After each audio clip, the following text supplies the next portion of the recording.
my whole thing was, I grew up with abandonment issues and being, you grew up defensive, like everything's defensive, everything's because you don't know what to expect. You grew up in foster care, you're a victim, ready to be, you don't know, you just don't know. So, yeah, I look at it like it's okay, man. It's okay. It's you just you just reject everybody. Anything associated with love, you associate it with pain or a lie. So eventually, as you progress, trying to live your life, you eventually figure out that like you said, you don't know what you're here for. There's nothing wrong with having trauma. We all do. You just need to do something about it. Come on, unpack the trauma with it.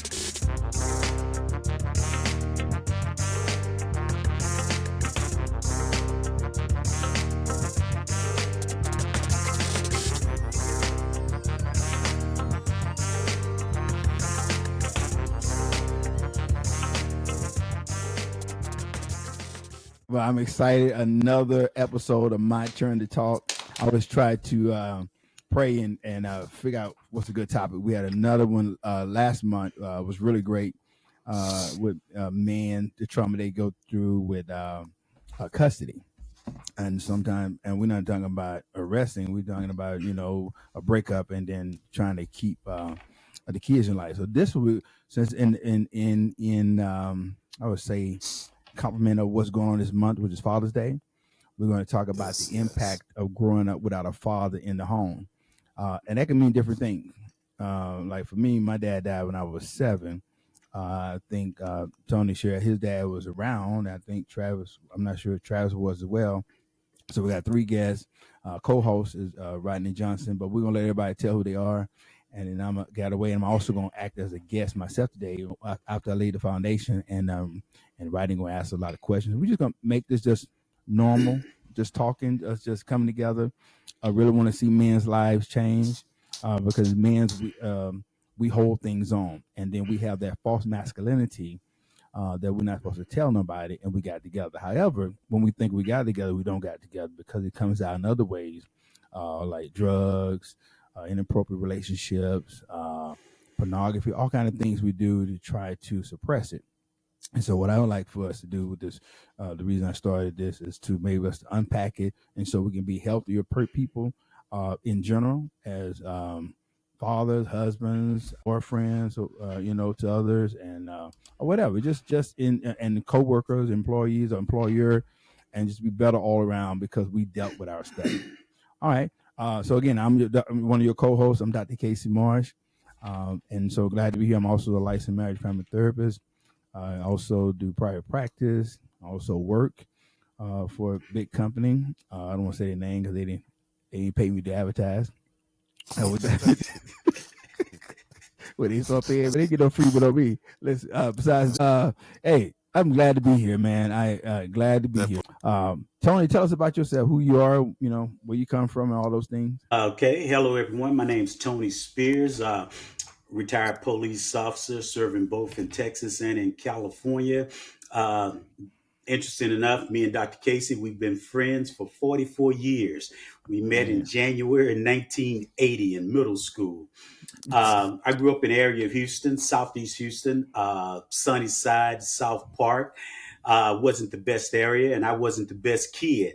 So came from a single family household. So they shipped me out to Missouri City to put me in a family environment with my aunt and uncle.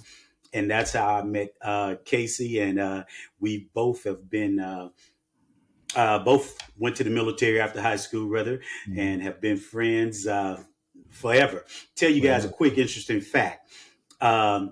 Me and Casey, when I first met him, we had 6 of our 7 classes together. The only class we didn't have together was during 4th period, which was lunchtime. And I would always see this other guy at lunchtime, and I was like, man, Casey changed clothes. And then at 5th period, he'd have the same clothes back on at 3rd period. Then I found out later on that he had a twin. Funny story. But hey, I'm thankful to be here. Look forward to sharing And thank you guys for welcoming me to the podcast. Sir. Yes, Yeah, sir. for being here, Tony. Welcome. Nice Appreciate to it. meet you, brother. Yeah, Yes, sir. thank you, man. He had to share everything. That's funny. I forgot we had 6 classes together. I mean, that's how we came very Wow. close. Yeah, he would go to Okay. my house after school. We just my mom loved him. He was part of the family. Yeah, and Okay. so Okay. really really cool. I guess I Now, should were have you shared too. two? Huh? Say it again. No, were you two both in the same branch of the military as well? No, Together? I didn't know he. That's a good point. He had a game plan. He didn't tell me that. I looked up. He was gone. I said, "Man, you joined the military?" And I was trying to join it because to get on the buddy system, the army, but it was too late because he had a game plan. He said he always knew he was getting out of Texas. I had no idea he was thinking that way. That's interesting. You say that. We was tight. We were together all the time, and so I had no idea. Man, with that being said, I started off. Well, I was born in Caldwell, Texas, as a baby, and they moved to Houston, Fifth Ward, and then we moved out in junior high, and that's how I met Tony, and then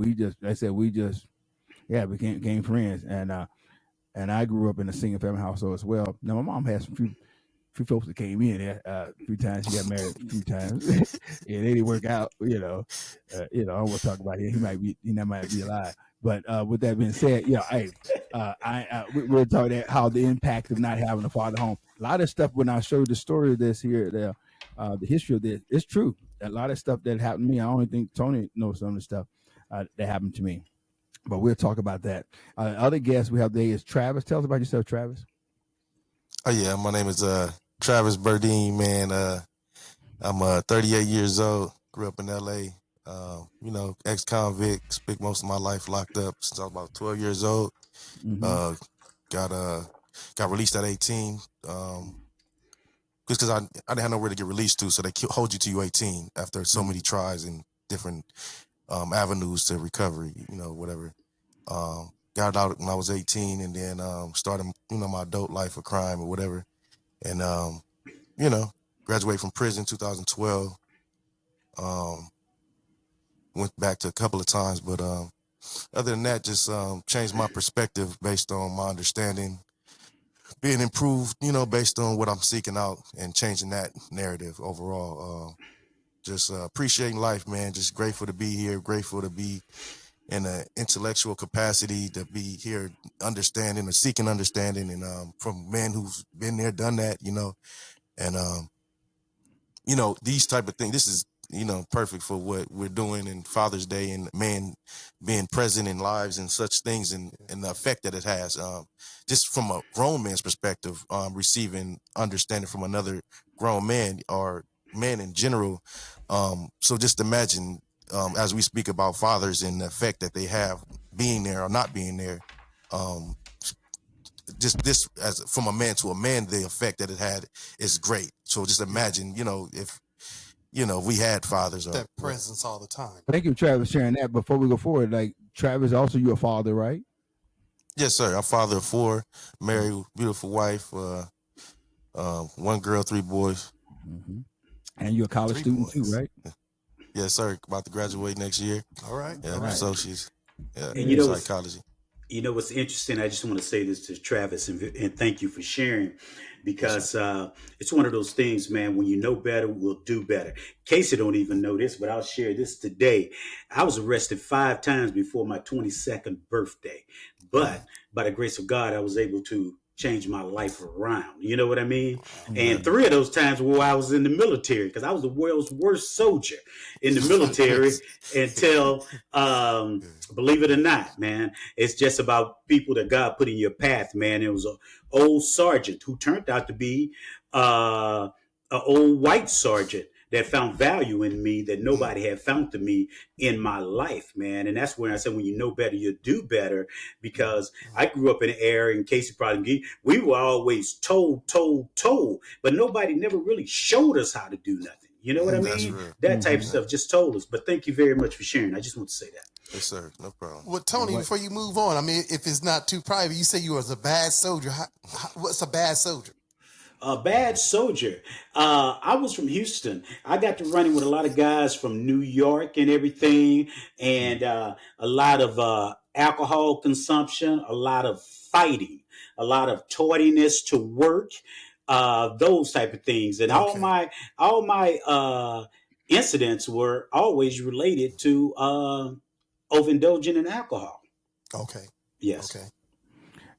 That's for Okay, sure. that was interesting. We just ain't never shared. I got two of my wrists was in the military too. I was a bad since we shared. I'm like, man, that's crazy. I'm sitting like, wow. Yeah, I mean, that's all. I was right folks from New York, and all folks, man. I was we were gang banging on people. People don't even know that about me in the military. In the We was fight. military? Yeah. Yeah. Yeah, man, we It's the was Navy getting it. side, dude. Yeah, getting drunk, Yeah. partying every night. Actually, I think the military brings out what was in you to a degree. But that's another story. At least I heard it's different now. They're more disciplined now, but we got away with a lot of stuff, you know.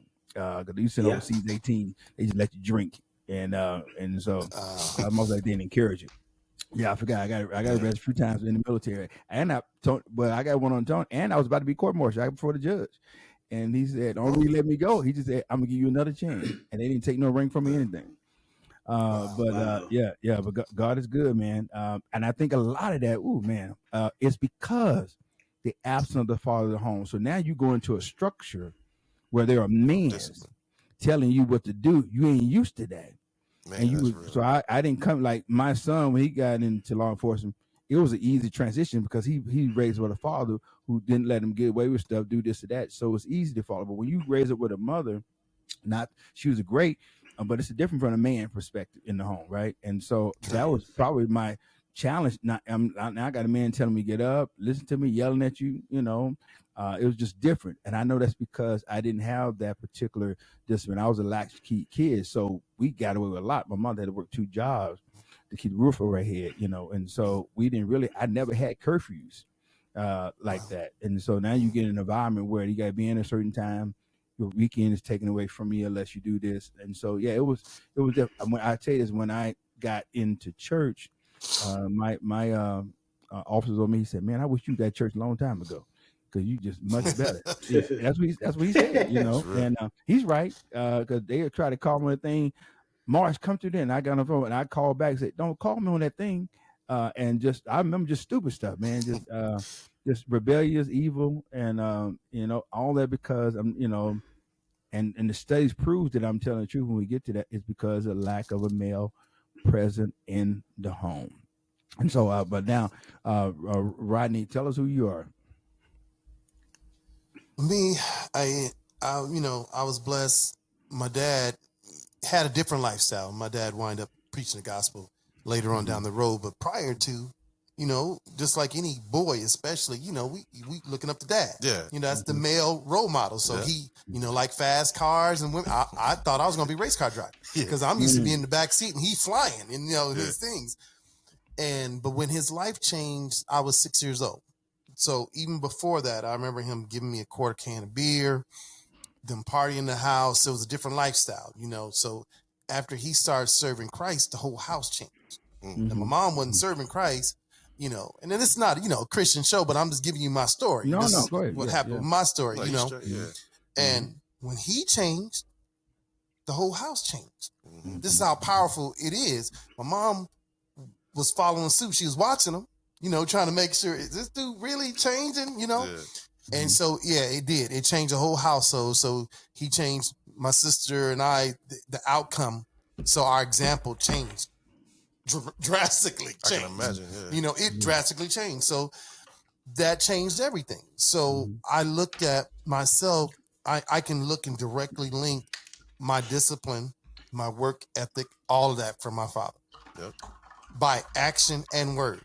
He told us, but then I saw it. So, Mhm. and I'm, apartment building manager too, second job. And I find myself doing the exact same things Mm. I saw my dad do. And I didn't understand when he was doing it. So why are you cleaning the whole, everybody else stuff? Yeah. He said, but we live here. He taught me those things. So now people ask, so why are you cleaning? I live here. I'm saying the same thing my dad. So I know that makes a big difference. So for me, having that example, and it wasn't a perfect situation because we'll get into it later. My dad was coming from a different time era, different mindset of men at that time. Mhm. We're different now because we're learning and evolving, Yes, sir. right? We're evolving. So, um, how would I put this? Residual slave mentality. Residual slave mentality. They're coming from that time period. Everything is harsh. So the treatment is harsh and everything is just a way. So now we have a different understanding. So we try to be gentle. You know what I mean? Yeah. Watch your tone and try to do it in a soft manner. You still can do it, be firm, but it's just that kind of thing. And if I went off the background, sorry about that, Dr. March, just thinking ahead. You doing, but that was my background, and so I can see the difference of myself and then the other children in the neighborhood clearly, and them telling me, man, it's cool, your dad's there, So yeah, it was a big difference because of that, no doubt. Oh, I witnessed it. You were night and day. I looked up to you when I got in the church because of the way you care, but that's also because you had the impact of a father in the home. So it does make a big difference. Yeah, completely. Hands down. And so again, those who's watching, tell your friends we're back on. But it's the impact of growing up without a father in the home. I shared with one person the other day. She said, "Oh my God, tell my husband about this because that's a good one because he grew up without a father in the home, and now, but he's a father now, two beautiful kids, and so, however, I think sometimes if you don't deal with some of this stuff, it come later." Here's some of the study like children who grew up in a single parent home are twice as likely to be the subject of physical and or emotional abuse. In addition, the absence of a father results in an increased psychological burden on the child as he or she must make sense of why his or her father is not present. I remember that growing up. And embarrassment for me, especially with parent day. My dad OD'd on heroin, and so I was always ashamed of that until I wasn't ashamed of it, and so and embarrassed that I don't, to some point like why he's not there. So it says children who grew up without a father in the home may experience several negative effects on their mental and behavioral health, as well as their overall well-being. Now, here's some of the problems you have: it'd be emotional, behavioral, academic, and some other problems. To be emotional, children may experience lower self-esteem, anxiety, depression, loneliness, and social withdrawal. They may also wonder why their father left them and question their own worth. And I just want to say that y'all could jump in regards to emotion problems. I had that, and I know Tony don't know this, but I remember when I was a little kid, right, junior high, elementary, right, somewhere in there, at that age, I wrote a letter that I didn't want to live no more. I've never, now you understand this, I've never heard about suicide ideation, never heard about nobody commit suicide, but I know now what that meant because when I got older. But I remember I wrote a letter and said because my dad was gone, and we and my brother really loved our dad, and so I don't want to live, miss my dad. It's always trying to talk to him. So, but then I threw it away because I didn't know, I didn't have a plan. I didn't even know how to do it. I didn't want to live. My mother found the letter, and she talked to me, say it's gonna be okay, and I never had that again. But I did go through depression, and I felt alone. I felt like, man, where my dad? Why did he leave? And it's only when I got in school, and that's why I did so good in the substance abuse class, and we learned about medication, psychotropic medication course, where you learn about medicine. And because I was so engaged, I wanted to understand why my dad would do drugs like that, couldn't just stop. And then I realized, and then I stopped blaming him because I realized it was a sickness, and that it wasn't him, it was the disease of it, right? And I was able to move forward, and then I was able to heal about it, and I was able to, like I'm talking about it now, I could never talk about it because I had shame attached to it. And so now I can talk about it freely now, but I had some emotion problem. I felt alone and depressed, even though I had people around me. Anybody can speak to any emotional problems they might have had growing up without a father? Yeah, well, for me, I didn't have no mama or no daddy, so it's like, and where I come from, nobody got no daddy, so it's like, you ain't really tripping, but, I mean, you are, you just, it's like a subconscious thing. You don't know, that this thing is required, to move on, but, my mom was, that affected me more than my dad not being there, because you have no understanding now, like, you could at least go to your mom and ask questions. Somebody, because you think she love you, like you would think. Your mother's not going to tell you anything wrong, like you would think, but that person was my grandmother rather than my mother, and my whole thing was, I grew up with abandonment issues and being, you grew up defensive, like everything's defensive, everything's because you don't know what to expect. You grew up in foster care, you're a victim, ready to be, you don't know, you just don't know. So, yeah, I look at it like It's okay, man. It's okay. it's you just you just reject everybody. Anything associated with love, you associate it with pain or a lie. So eventually, as you progress, trying to live your life, you eventually figure out that like you said, you know what you're here for. And I used to pray to God. Once I learned to pray, I remember my grandma used to tell me, just pray. She's the only reason why I know God, because of her. Like, I knew she would never lie to me. I used to ask people questions when I was a kid. I asked everybody questions because I wanted to know. And most of the adults would lie to me just to get you out their face. Like because they know I got questions. I'm gonna continue to ask. I want to know. I'm not gonna stop. Like if I think you're lying to me, I could. And even then, I could perceive if you were lying to me. And eventually I figured I was wasting my time. So I would ask my granny, and my granny would tell me. And eventually I figured out she would tell me the truth about anything. Okay. So that's the reason why I know God today, because she told me to pray. And that's a whole nother story within itself. So, I mean, you couldn't trust nobody. Exactly. Yeah, it was major trust issues because everybody, they leaving me. And now I can't, I feel if I get close to anybody, they're going to roll out. It's only a matter of time. Yeah. Yeah. Yeah. And most people pass you around in foster care for the check. So you you putting up with me for this money or whatever, eventually I ran away from when I was like 11 years old. I was on the streets. I was just at that point and I figured it out from there. But these things progressed as I grew older because I grew up behind the wall, you know what I'm saying? So all my years, 12 to 18, was spent in juvenile hall, camp, placement, group homes, foster care. That and they only did foster care because of Ray to get me out, and then eventually I would run away and they sent me back. The point being is that these things progress to get worse until I acknowledge them as being a problem. Okay. In regards to the reasoning behind me being so frivolous with my decisions. I really didn't care about living. I didn't make me no difference. It didn't really make me no difference. I'm trying to do right by God only because my grandmother told me about God. So I'm hoping he real, at some point he gonna show up and something. But I remember I remember praying a prayer when I was little, a very specific prayer. I'll never forget it. And I associate things happening in your life with right and wrong.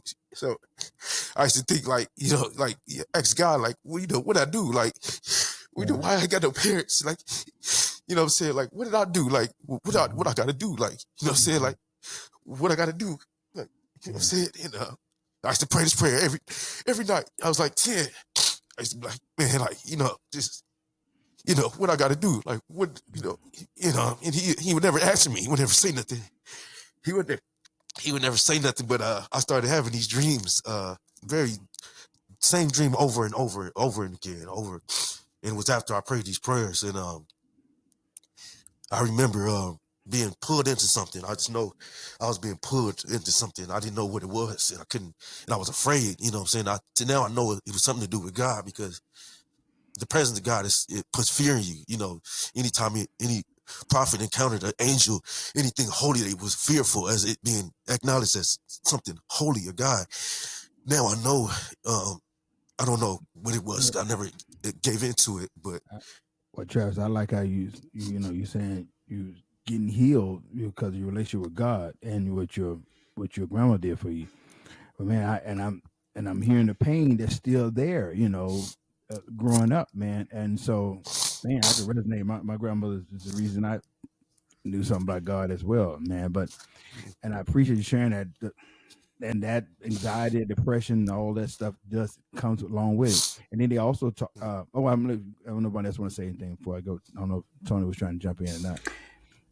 Well, I want to say this is that we're talking about growing up without a father in the household.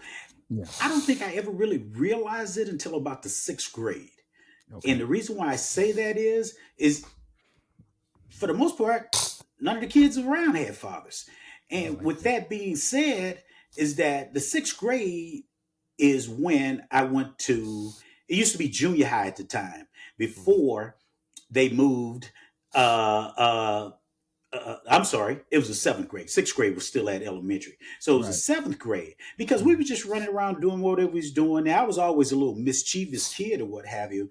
But then once I really got to the seventh grade in middle school and started getting into a lot of fights and skipping school and all that stuff, then you think about not having a teacher or a protector, Mhm. because I had no brothers. I had sisters. So I fought all the time, but I got jumped a lot by gangs of brothers and stuff like that, and everything. And we had my mother had a bunch of brothers, but they were all in that day, late 70s, early 80s, with the shaft types, with the leather jacket and the afros, I Mhm. mean, like ladies men and stuff like that. They step in and give you some orders, but they're not teaching you nothing. That's why I go back to Right. what I was saying Right. about somebody having a teacher. They're not teaching you nothing. And then the next thing they're doing, they're trying to move on to the next woman and go get the next whatever. You know what I'm saying? Right. But that's what my mother used to call them whenever there was a disciplinary issue. Now, my mother didn't have the energy. My mother has never had a car in her life.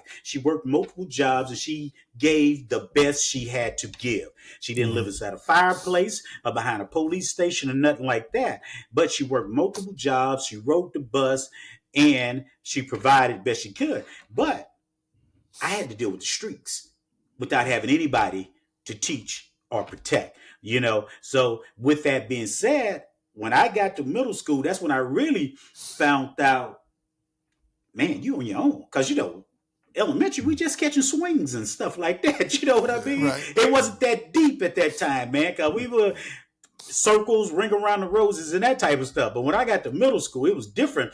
And that's why Right. after a year and a half of middle school, they shipped me out to Missouri City, where I met you at, Casey, Right. because things went haywire at that time. And that's when I needed a little bit more. So they want to put me in a Mhm. structured environment with a man in the house. Right. Oh, that's Yeah. that's right. You had your uncle. That's right. Right.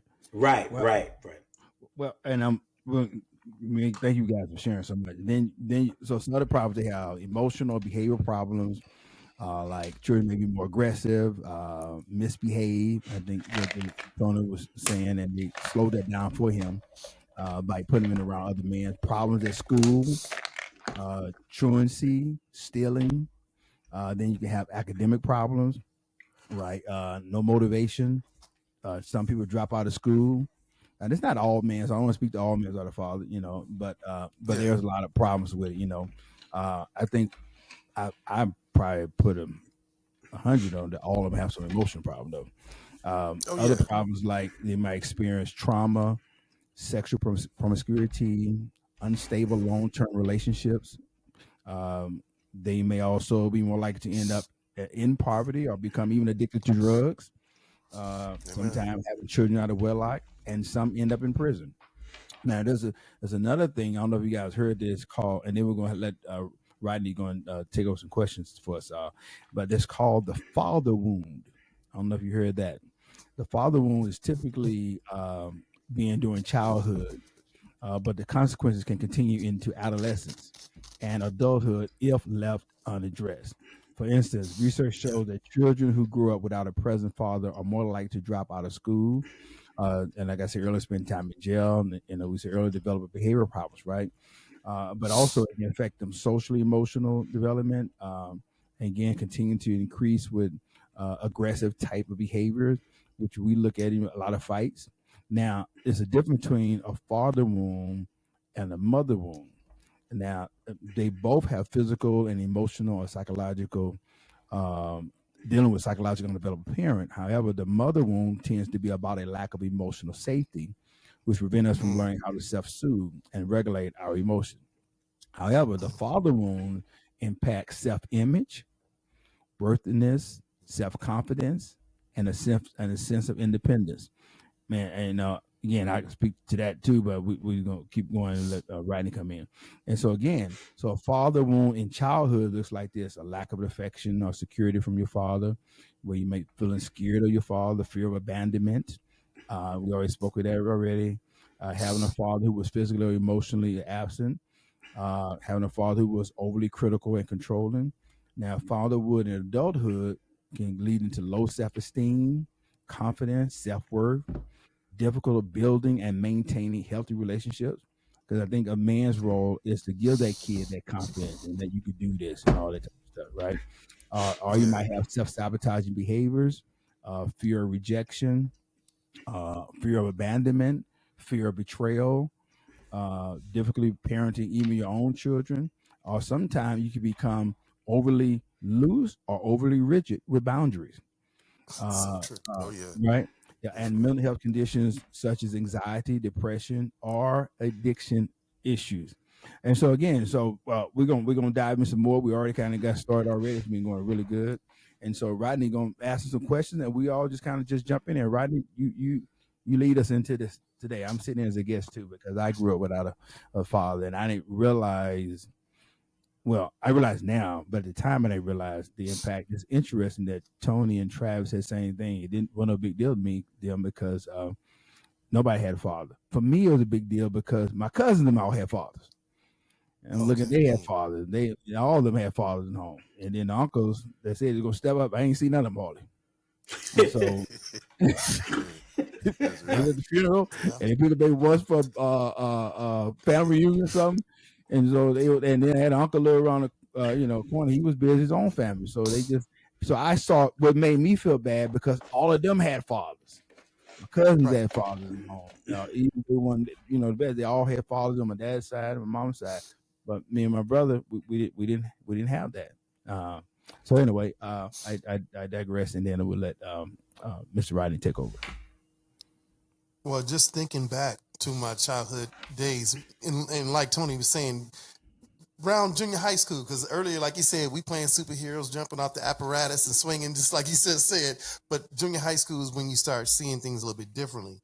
Mm-hmm. And I can remember thinking back, many of my friends didn't have a dad at home. Mm-hmm. Mm-hmm. And that made our house interesting enough because, we had discipline. I had my father, we got blessed enough, we get to get the work done. Yeah. Mm-hmm.